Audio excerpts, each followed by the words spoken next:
What's going on, everybody? My name is Tyler, and today is day 6 of my 32 straight days previewing the 32 NFL teams ahead of the 2020 season. If you haven't watched the first 5 episodes, I'll leave the link to the full playlist down below in the description. I think it's worthwhile. The Arizona Cardinals, the Atlanta Falcons, the Baltimore Ravens, Buffalo Bills, and in last episode, the Carolina Panthers have all been previewed thus far. Today, we're talking about the Bears, the Chicago Bears of the Windy City. After making the playoffs in Matt Nagy's first season as head coach, year 2 left a lot to be desired as the Bears went 8-8, finishing 3rd in the NFC North, and really were not much of a threat to either the Green Bay Packers or the Minnesota Vikings. One of the biggest questions for me on this team, and I think that's been a big question this entire offseason, is the quarterback competition between Mitchell Trubisky and Nick Foles. Trubisky was drafted in 2017 by the Bears. They did not pick up his 5th-year option. And he was drafted ahead of the likes of Deshaun Watson and Patrick Mahomes. Clearly, that has not worked out well. Foles, they traded for him in the offseason from Jacksonville after they realized that they have Gardner Minshew, a nice, cheaper diamond in the rough, if you will. And now these two will have to fight for who gets the starting job. I think it's going to be Trubisky in the end just because he is younger and probably more of the future. And I think Foles is just brought in to compete a little bit, but I don't know, given the way the Bears operate. Because when I say the Bears operate, they have 9 tight ends on their roster. That's right, 9. That includes Jimmy Graham, who they signed in free agency, and Cole Kmet, who they took with their first pick in this year's draft. Cole Kmet, great talent. They don't need another tight end. It's just mind-boggling. What are they going to do? Allen Robinson's the lone main wide receiver option. There are some other wide receivers on the roster, but Allen Robinson's the one of note. What are they going to do? They're going to try out Kmet to play wide receiver in the slot for this team? I mean, they're not making it easy on Trubisky or Foles, whoever starts for this team at quarterback. This year, they also have to figure out what's going on with their running backs. David Montgomery and Tariq Cohen both flopped last season, and neither guy, they haven't shown that they could be a number 1 option on a team. Tariq Cohen was thought to be that, and then they realized he's just a gadget guy that teams have easily figured out. David Montgomery was a top pick in the draft a couple years ago. He hasn't shined. Maybe year 2 will bring more success for him. The defense is what will carry this team, however. Akiem Hicks is returning from injury, and I think his injury was under-mentioned last season. I think a lot of people failed to mention the fact that, hey, this defense is not having as much success is because Akiem Hicks is not opposite of their other star pass rusher in Kahlil Mack, wreaking havoc on opposing offensive lines. Kahlil Mack, obviously the best pass rusher in the entire NFL from the edge, at least in my opinion. He had a down year last season.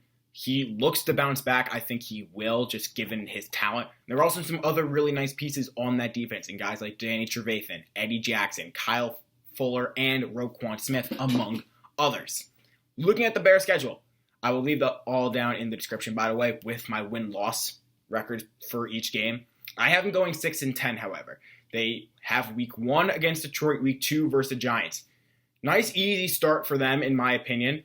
Week 3, they go on the road to Atlanta, which is a game, I'll be totally honest, they're dropping that one. They're not going to beat the Falcons. I think they're just too good this season.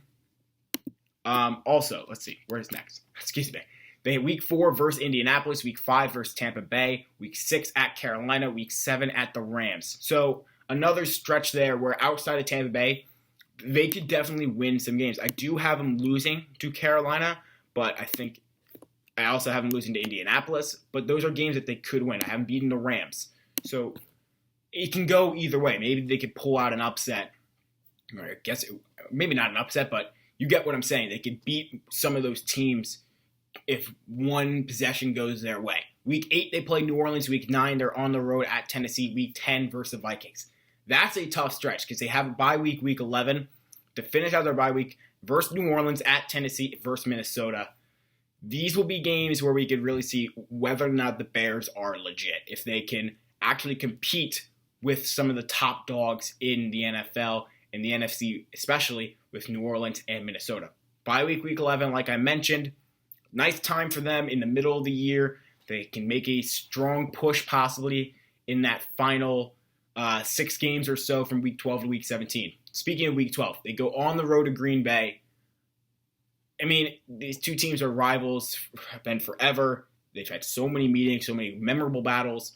This will be an interesting one right there coming off the bye. Week 13 versus Detroit. Week 14 at home versus Houston.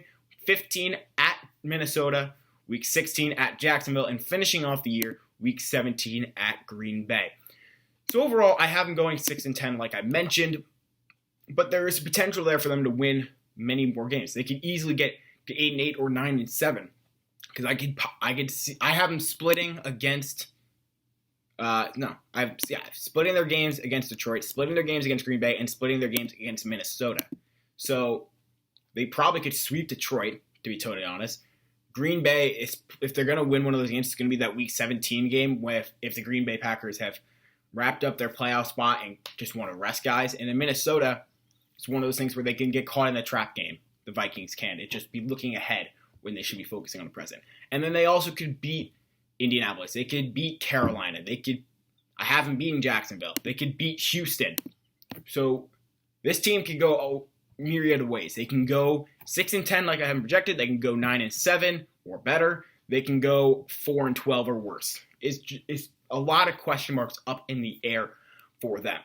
If I am going to a Bears game or watching a Bears game, however, these are the 5 I'm paying the most attention to. Week 1 at Detroit.